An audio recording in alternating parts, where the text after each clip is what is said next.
최태성 정선의 이야기 한국사. 네, 안녕하세요. 큰별쌤 최태성입니다. 자, 우리는 현대 정치사를 지금 공부하고 있는데요. 자, 이제 박정희 정부가 끝났고요. 자, 그 뒤를 이어서 전두환 정부와 노태우 정부 그 이후의 모습을 한번 살펴보도록 하죠. 자, 먼저 12.6 사태가 일어났고 그런 어떤 혼란 속에서 다시 정치 군인들이 또 등장을 해요. 바로 신군부 세력이라고 하죠. 이들이 등장했던 사태, 바로 이게 12.12 사태가 되겠습니다. 자, 당시 12.12 사태로 이 신군부가 등장했을 때 많은 시민들은 유신헌법을 폐지하라, 계엄령을 철폐하라, 신군부는 퇴진하라, 이렇게 주장을 하게 되죠. 특히 이런 주장의 목소리가 굉장히 컸던 곳이 바로 광주였습니다. 이 광주 시민과 학생의 시위를 이 신군부가 아주 잔인한 방법으로 진압을 하죠. 이것이 바로 5.18 민주화 운동이 되겠습니다. 자, 이 시민들은요, 이 신군부의 이 무력 진압에 시민군을 조직해서 저항했지만 중과부적이었죠. 이후 신군부는 유신헌법에 의해 전두환 정부를 출범시키고 국가보위 비상대책위원회를 통해 개헌을 단행합니다. 자, 여러분들 여기서 지금 국가보위 비상대책위원회라는 게 등장을 했어요. 여러분 기억 안 나요? 왜 박정희 정부가 출범을 했을 때 권력을 장악하는 기구를 만들었다 그랬잖아요. 그러니까 5.16 군사정변을 통해서 군인들이 등장했을 때 그게 어떤 기구였죠, 여러분들?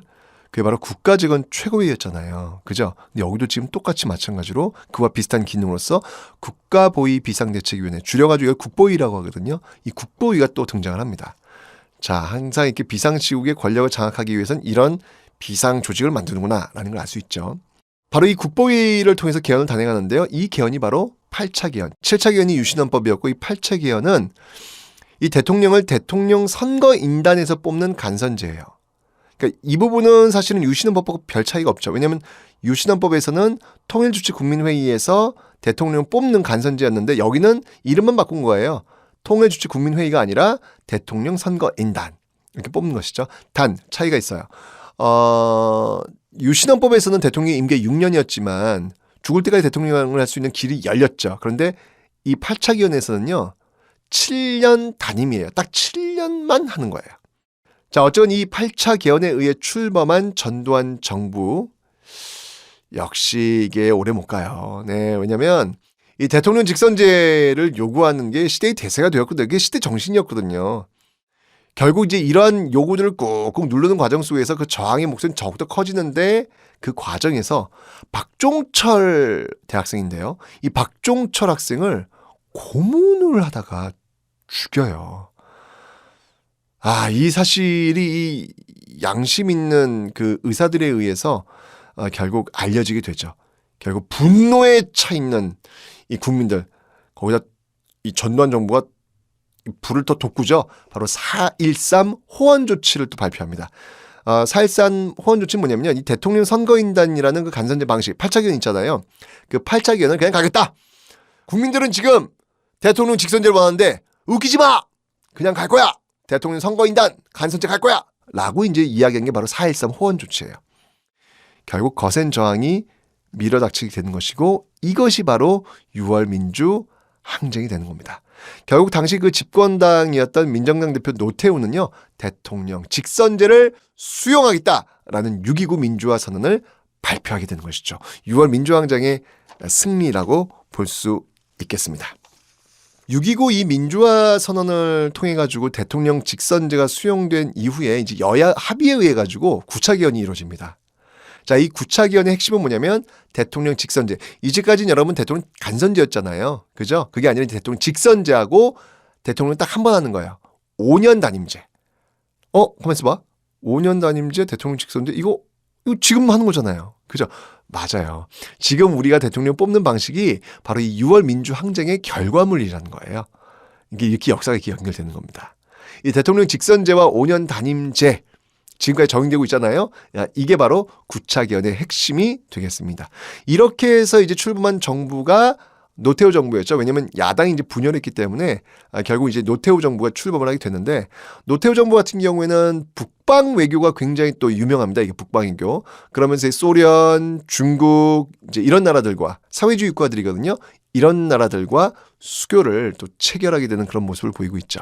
그 다음에 이제 들어선 정부가 어떤 정부냐면 김영삼 정부입니다. 김영삼 정부는 대표적인 게 있다면 역사바로 세우기 작업이죠. 그래서 전두환, 노태우 이 전직 대통령을 법정에 세웁니다. 그리고 이제 이때 지방자치제도도 전면적으로 실시가 돼요. 김영삼 정부 때 역사 바로 세우기, 그리고 지방자치제의 전면적 시행. 요게 이제 김영삼 정부의 또 핵심 정책이다라고 볼 수 있겠습니다. 그리고 그 뒤에 나오는 정부가 이제 김대중 정부. 자, 이 김대중 정부 하면 또 이제 햇볕 정책이 유명하잖아요. 그죠? 이게 바로 대북 화해 협력 정책입니다. 자, 이 대북 화해 협력 정책을 통해서 북한과 많은 교류를 하게 되는데요. 그런 과정에서 6.15 남북 공동선언이 나오게 되는 것이죠. 자, 그 뒤에 나오는 정부는 어떤 정부인가요? 김대중 정부 뒤에 나오는 정부는 바로 노무현 정부. 근데 실제로 시험에 나오는 거는요. 주로 이제 김대중 정부에서 끊어주시면 돼요. 그 뒤에 나오는 뭐 노무현 정부, 이명박 정부, 박근혜 정부, 이건 지금 너무 현재와 가깝기 때문에 여러분들 너무 이제 거기까지 들어올 필요는 없고요. 그러니까 김대중 정부에서 딱 끊어가지고 현대사를 좀 바라보시면 되겠습니다.